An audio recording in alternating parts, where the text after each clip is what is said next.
Ya, assalamualaikum warahmatullahi wabarakatuh. Ketemu lagi kita di MTK. Oke. Kali ini kita akan melanjutkan pembahasan soal yang tadi ya, yang sebelumnya masih berhubungan dengan soal-soal USBN. Kali ini kita akan membahas soal dari nomor 11 sampai dengan soal nomor 20. Oke. Masih tetap semangat bukan? Oke, kita langsung saja menuju soal ke nomor 11. Perhatikan soal baik-baik. Perhatikan gambar berikut. Daerah hasil fungsi di samping adalah daerah hasil. Daerah hasil itu disebut juga dengan range. Nah, ini materi kelas 8 tentang relasi dan fungsi. Dia disebutnya relasi. Kenapa relasi? Karena daerah asalnya atau domainnya itu dia boleh bercabang. Nah, ini duanya bercabang. Oke, dia daerah asal. Daerah asal yang sebelah kanannya daerah kawan, daerah lawan itu sama aja. Nah, dia domain dan yang kanan kodomain. Oke. Nah, untuk range-nya, range itu yang mana? Range itu daerah hasil yang ada di kawannya atau di lawannya. Berarti yang punya pasangan siapa aja? 2, 3, 4, 5, dan 6. Nah, jadi range-nya ada 2, 3, 4, 5, dan 6. Oke? Mudah ya, ini materi kelas 8 relasi fungsi. Oke, selanjutnya soal nomor 12. Ini masih materi kelas 8 juga tentang persamaan garis. Persamaan garis yang melalui titik negatif 2,5 dan 1,4 adalah rumus persamaan garis itu adalah Y dikurang Y1 per Y2 dikurangi 1 sama dengan X dikurangi X1 per X2 dikurangi X1. Itu rumusnya. Nah, yang namanya titik itu dia mengandung unsur X dan Y nya. Berarti yang pertama ini X1, dia Y1, yang sebelahnya otomatis X2 dan dia Y2 ya. Nah, tinggal kita masukkan saja. Y dikurangi 5 per 4 dikurangi 5 sama dengan X dikurang negatif 2 1 dikurang negatif 2. Oke, negatif ketemu negatif bisa jadi positif. Negatif ketemu negatif 2 juga dia jadi positif ya. Berarti Y dikurangi 5 per 1 negatif 1 itu sama dengan X ditambah 2 per 1 tambah 2 yaitu 3. Oke, setelah itu kita tinggal kali silang. 3-nya kita kalikan dengan Y min 5, min 1-nya kita kalikan dengan X tambah 2. Kita kalikan. Y min 5 kita kalikan dengan 3 yang tadi. Oke, kita menggunakan sifat distributif ya. Tinggal kita kalikan saja. 3 kali Y, 3Y. 3 kali min 5, min 15. Oke, yang sebelah kanan juga sama. Min 1 kali X, min 1X. Min 1 kali 2 yaitu min 2. Oke. Nah, untuk persamaan garis biasanya nilai X, Y, dan konstanta itu mereka nyatu. Itu mereka ada pada satu ruas yang sama gitu. Nanti tinggal lihat aja di pilihan ganda yang tersedia, oke? Nah, karena di sini X-nya masih bernilai negatif, berarti X yang pindah ya, karena biasanya nilai X itu bernilai positif. Oke, kita semua pindahin. Berarti jadi 3Y min X nya pindah berarti jadi ditambah X dikurang 15 ya. Negatif 2 nya pindah berarti jadi ditambah 2. Oke, sama dengan 0 karena ruas kanannya habis jadi bersisa 0.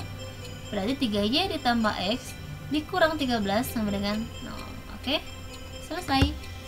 Jadi untuk rumus persamaan garis itu rumusnya Y min Y1 per Y2 kurangi 1 X dikurang X1 per X2 dikurang X1.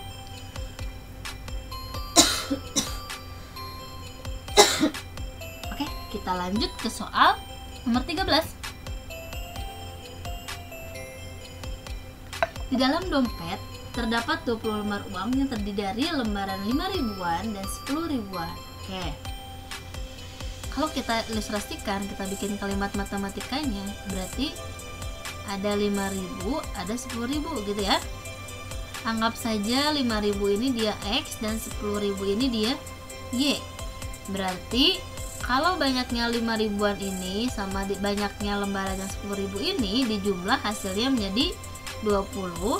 Tapi kalau uangnya 5.000-annya kita tambahkan dengan 10.000, itu hasilnya jadi 125. Berarti kalimat matematikanya banyaknya lembaran 5.000-an ditambah 10.000-an itu menjadi 20 lembar.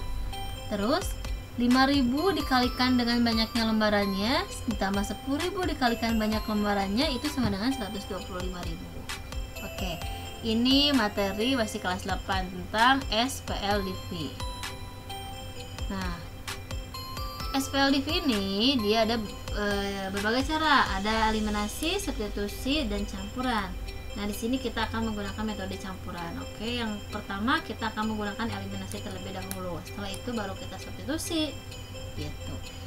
Karena ibu akan mengeliminasi atau menghilangkan nilai X-nya, yang kita akan hilangkan nilai X-nya. Sedangkan di sini X-nya belum sama koefisiennya, berarti gimana caranya biar sama? Kita kalikan dulu ya. Tapi sebelumnya kita perkecil dulu ya. Nih, mereka semua sama dibagi 1000 deh. Berarti otomatis nilai nolnya hilang ya. Jadi 5x terus 10y sama dengan 125. Nah, karena di bawah masih punya koefisien 5, otomatis yang atas kita kalikan 5, yang bawah kita kalikan 1. Kenapa yang atas kalikan 5? Biar x-nya sama-sama 5. Gitu, oke? Berarti jadi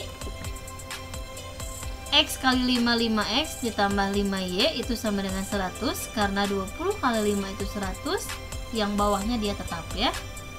Oke, terus kita kurangkan 5x dikurangi 5x itu dia habis. Oke, 5y dikurangi 10y min 5y itu sama dengan negatif 25.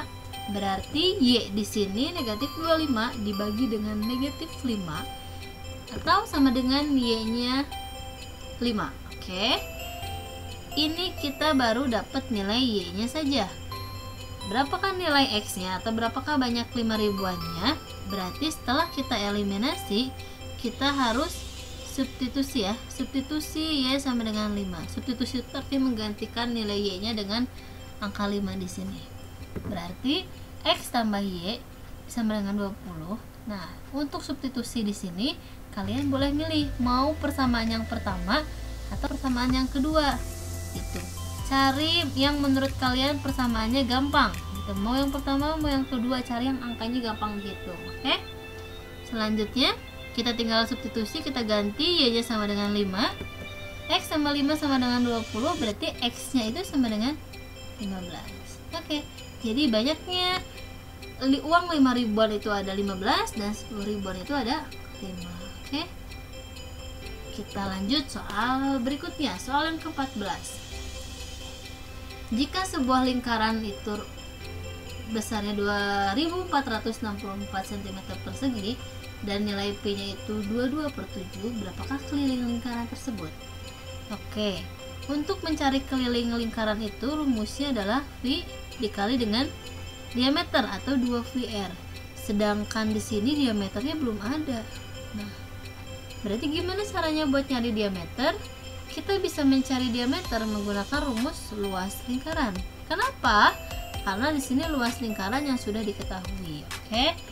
Kita uraikan rumus luas lingkarannya. Luasnya 2464 sama dengan 22/7 dikali R kuadrat. Berarti R kuadrat itu sama dengan 2464 dikali 7/22.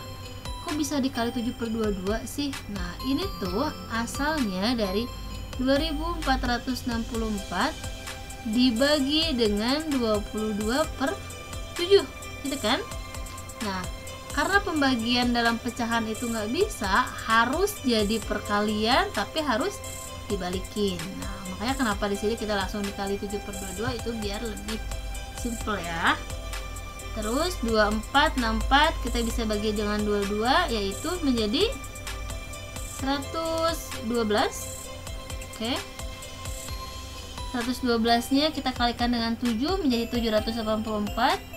Karena di sini kita masih kuadrat, berarti biar kuadratnya hilang harus muncul akar. Akar dari 784 adalah 28. Oke, kita dapat jari-jarinya.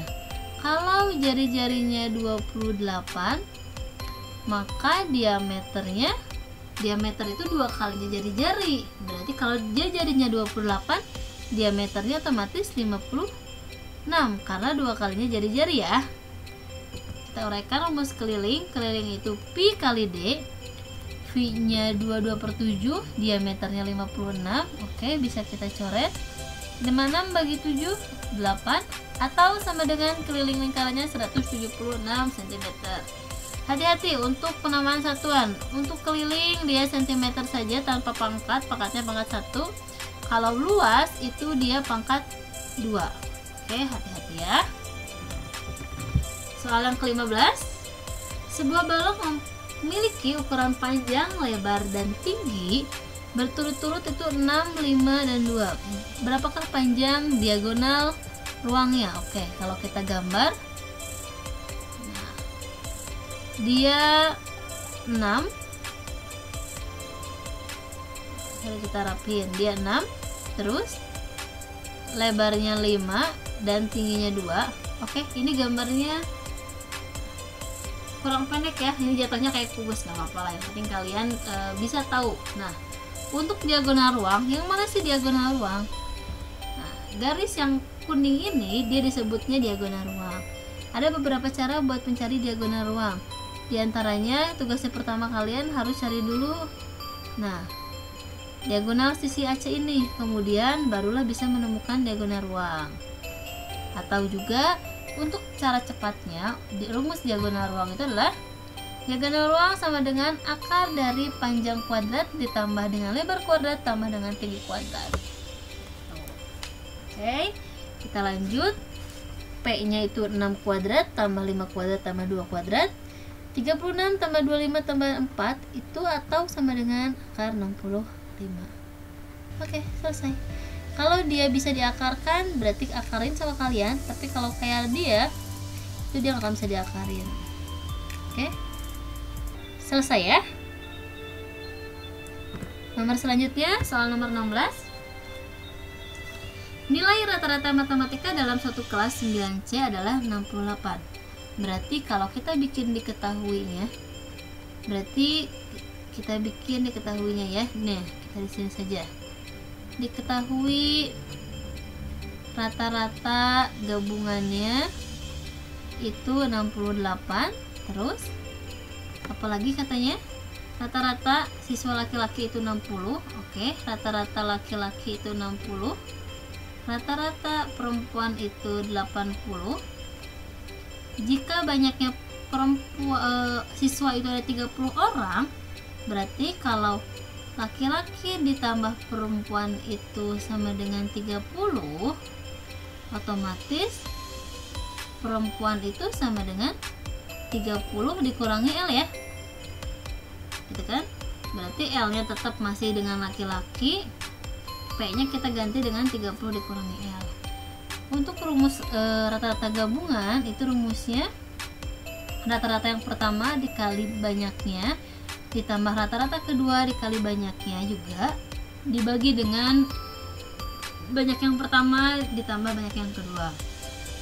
Rata-rata gabungannya 68. Rata-rata yang pertama itu laki-lakinya 60, N nya berarti tetap L seperti yang tadi diomongin. Rata-rata yang kedua 80, N 2 nya kita ganti karena kan harusnya perempuan ya. Nah, jumlah perempuan ini kita ganti dengan 30 dikurangi L. Oke, kita distribusikan dulu. Nah, kita udah distribusikan. Terus berarti yang ini kita kalikan ya. 68 dikalikan dengan 30 yaitu 2040 sama dengan 60 kali L 60L. 80 kali 30 2400 dikurang 80L. Oke. Nah, di sini 60L dan negatif 80L dia sejenis, berarti bisa dijumlahkan. Oke. Terus yang 2400 dan 2040 juga sama sejenis ya, bisa kita pindahkan ya. Kita pindahkan. 2040 dikurangi 2400 itu sama dengan negatif 20.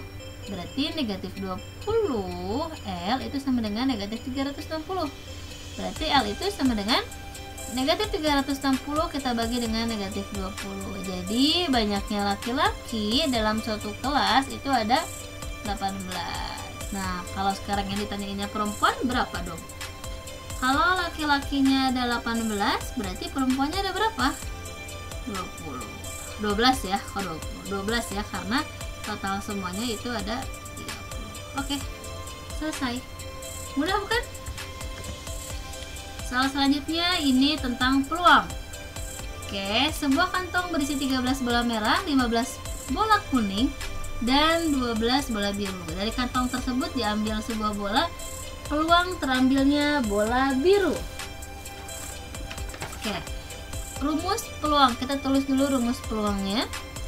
Rumus dari peluang itu adalah PA sama dengan NA per NS ya. PA itu peluang terhadap suatu kejadiannya, NA itu banyaknya atau jumlah kejadian di A, NS itu jumlah kejadian seluruhnya gitu. Karena atau dengan kata lain, NA itu yang ditanyakan, NS itu adalah yang diketahui atau jumlah keseluruhannya. Boleh. Berarti tinggal kita masukin deh apa yang ditanyakannya.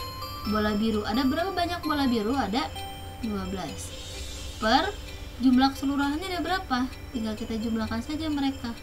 15. Nah, 13 tambah 15 28. 28 tambah 12 yaitu 40. 12 per 40, atau kalau kita perkecil, mereka berdua bisa kita bagi dengan 4 ya. Sama-sama jadi bagi 4. 12 bagi 4 3 per 10. Oke. Jadi peluang terambilnya bola biru adalah 3 per 10. Atau kalau kita bikin desimal itu sama dengan 0,3 ya. Oke, selesai deh. Soal selanjutnya, soal nomor 18. Ini masih materi di kelas 9 tentang bilangan berpangkat. Tentukan hasil dari 64 dipangkatkan dengan negatif 1/6 ditambah 27 dipangkatkan dengan 2/3. Nah, kalau ada soal kayak gini, kalian tinggal uraikan saja 64 ini dengan absis sekecil-kecilnya, dengan induk sekecil-kecilnya. 64 kalau kita uraikan itu menjadi 2/6 kan ya, dipangkatkan dengan negatif 1/6. Nah, untuk yang 27 kalau kita ubah jadi absis terkecil berarti sama dengan 3/3. Kok bisa sih yang 27 jadi 3/3? Gini aja, kita bisa menggunakan pohon faktor. 27 berarti dibagi 3 berarti 9, dia dibagi 3 gitu kan, berarti 27 itu sama dengan 3/3. Nah, dipangkatkan 2/3. Jadi kalau kalian kesulitan untuk memfaktorkan, bikin aja pohon faktor. Oke, ini kita bisa coret, pangkatnya kita bisa coret juga. Kalau dikalikan berarti jadi 2/-1 ditambah dengan 3/2. Oke, 2/-1, semua yang pangkatnya negatif berarti muncul 1 per, gitu kan ya. Setiap yang pangkatnya negatif muncul 1 per 2/1 ditambah dengan 3/2 sama dengan 9. Atau setengah ditambah 9 itu sama dengan 9/1/2. Atau kalau kita ubah ke pecahan biasa berarti jadi 19/2. Oke, selesai. Soal selanjutnya, soal yang ke-19. Tentukan bentuk sederhana dari 8 dibagi akar 7 dikurangi akar 3. Oke, ingat sebelumnya, kalau yang namanya penyebut itu dia nggak boleh punya akar. Nah, di sini masih ada akar. Gimana caranya biar akarnya hilang? Berarti kita harus kalikan dengan faktor sekawan. Faktor sekawan itu apa? Angkanya sama. Nih. Yang beda adalah tandanya. Itu jadi tandanya berkebalikan. Angkanya tetap sama. Oke. Setelah itu kita kalikan. Nah, atau boleh juga kalian atasnya masih dalam bentuk kayak gini, jadi jangan diubah. Nah, seperti ibu ini, kita jangan diubah dulu. Buat apa jangan dirubah? Siapa tahu nanti bisa dicoret dengan yang bawah gitu. Berarti tetap 8 dikali akar 7 ditambah akar 3 per, nah untuk yang bawahnya berarti tinggal akar 7 dikali akar 7 itu 7, akar 3 dikali dengan akar 3 itu 3, terus min ketemu plus itu jadi min ya, atau sama dengan 8 akar 7 ditambah akar 3 dibagi dengan 4. Nah, kenapa di sini kita enggak dikalikan dulu? Karena bisa dicoret.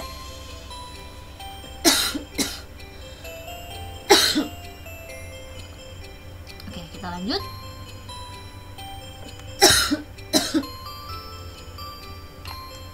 Delapannya kita coret dengan 4 jadi 2, otomatis berarti menghasilkan jadi 2 akar 7 ditambah dengan akar 3, atau kalau kita kalikan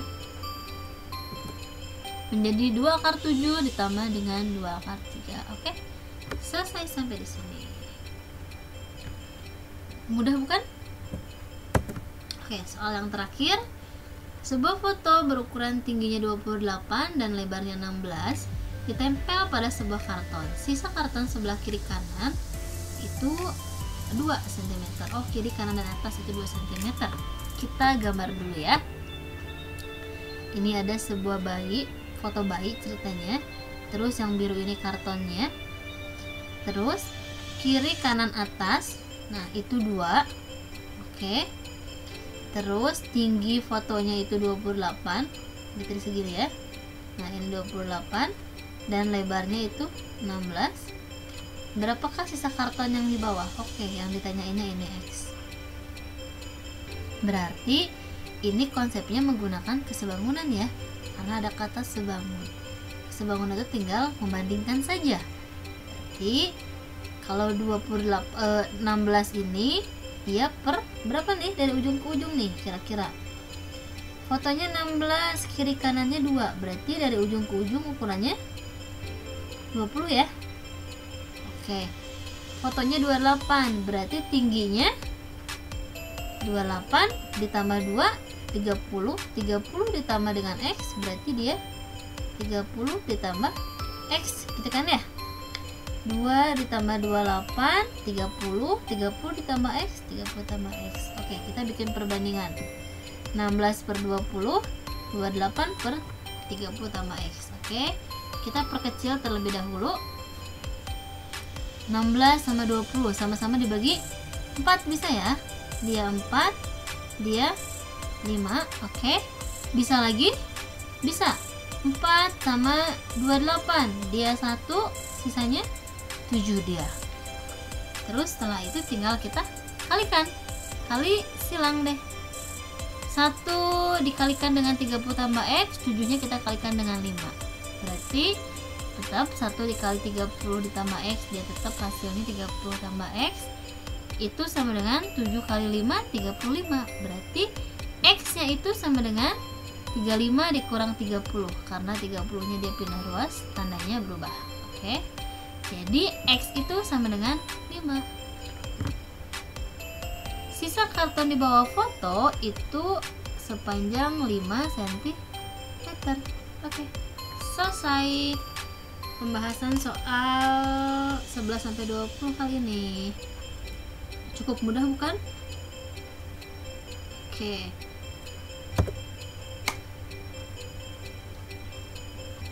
Pembahasan soal kali ini kita cukupkan. Kalau ada yang masih bingung, silahkan tanya, silahkan komen. Kita akan lanjut lagi di pembahasan selanjutnya dengan membahas soal 21 sampai dengan 30. Oke? Terima kasih atas perhatiannya. Assalamualaikum warahmatullahi wabarakatuh.